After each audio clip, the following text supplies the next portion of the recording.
In the last installment I got the radio working, however the performance was not as good as I expected.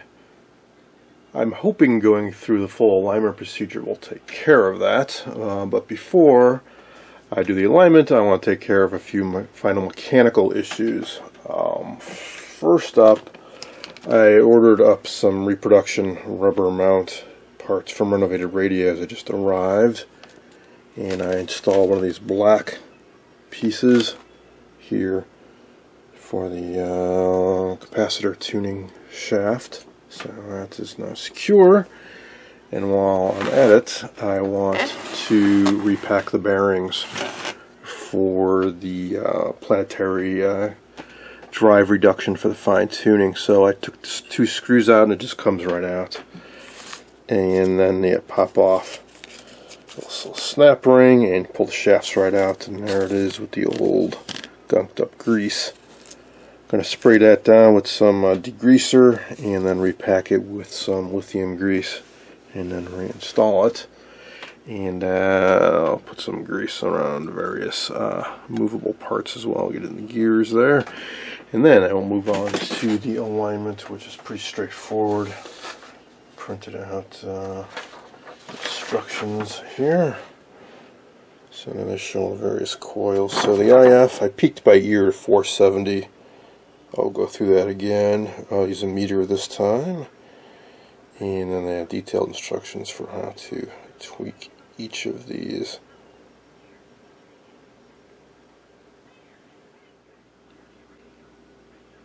Here it is cleaned up a bit. Inside there are 4 ball bearings, and I cannot emphasize this enough.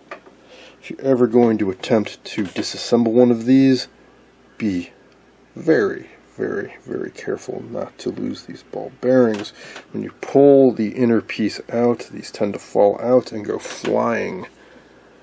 3 larger ones go into each of these holes, and the smaller one goes right down the middle. And so when you put this inside, the tip of this rides against the smaller ball bearing, and the 3 larger ones ride around the outside, and that's what provides the reductions. This is fine tuning, this is coarse tuning.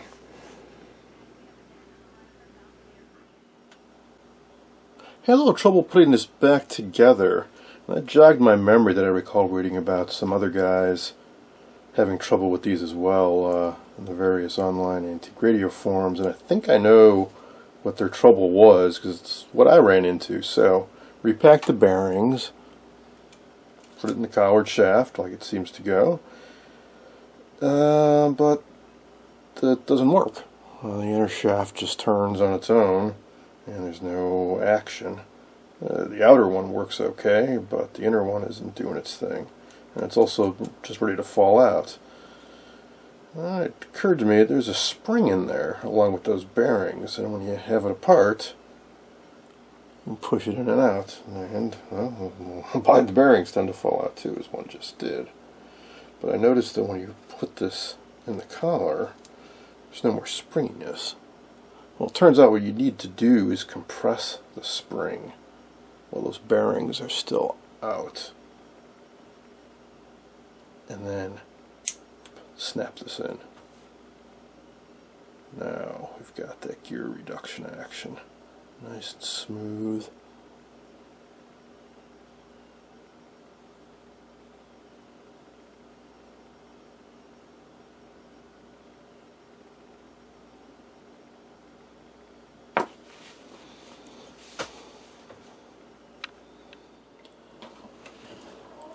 After I got things back together, it actually wasn't feeling quite right. After some tinkering, I concluded it was because of the type of grease I had used, which was white lithium grease, which I've used in the past, but it seemed like it was just too thin for this application, so I went out and picked up some of this stuff, which is thicker, definitely thicker, and it's working much better now.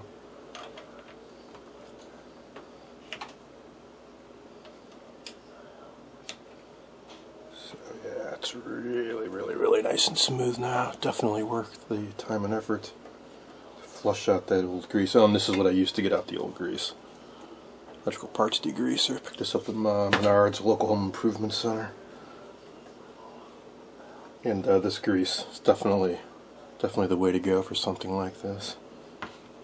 What's happening with the white is that it worked all right, but you could kind of feel the gears almost like feel the bearings rubbing inside and the gears kind of meshing.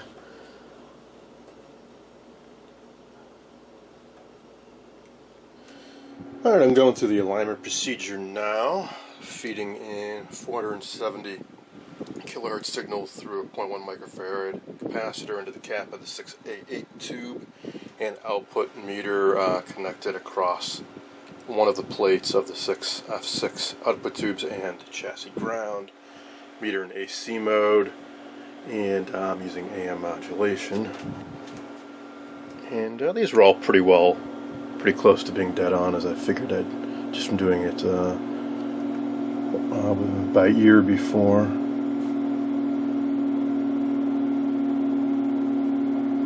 So I'll just go through and do each of the 4 trimmers. And I got a comment about replacing these mica caps.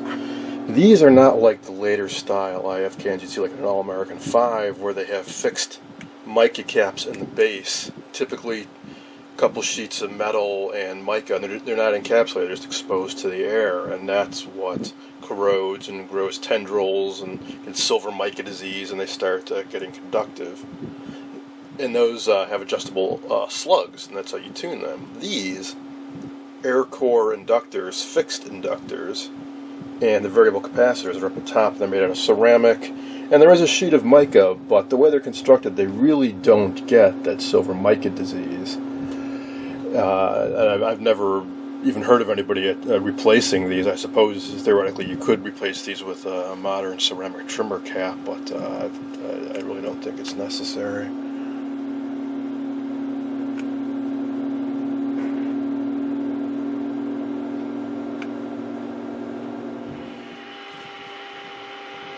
Alright, I finished up with the IF peaking, and now I'll move on to doing these trimmers down in here. And for that, instead of feeding a signal in through the grid cap, now we're going to go in through the antennas. And for that, you want to feed the signal into 1, which is red, and keep 2 and 3 connected together, and that's where you attach the ground of the RF generator. Alright, adjust compensators. 23, well, it's kind of hard to read those numbers, but basically our coils for the broadcast band, which should go like this, or no, like this, sorry, like this. It's 3 across the top.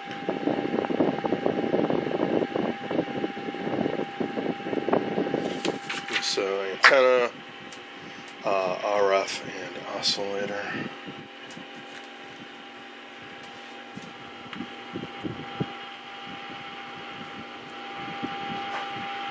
This is something I've noticed before, not only in this radio but others, is that the antenna coils don't really peak. When you put them in all the way, it gets faint, and you back out, and it gets louder, and then it just stays there. There is no definite peak, really.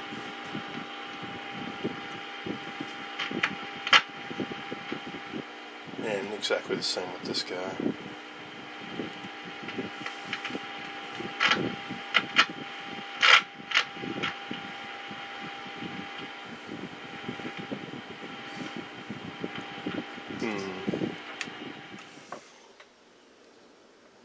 I did some reading online, and I did some thinking, and still kind of stumped.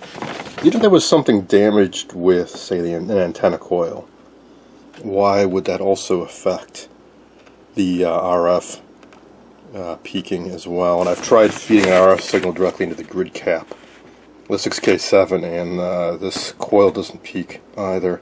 So what could be affecting both the antenna coil and the RF coil such that they don't peak? All that happens is if you tighten them down, it gets weak, And as you back them off, the gain gets better until the point where the screw's falling off. There is no peak, and even when you've got the screw backed all the way off, it still wasn't that good.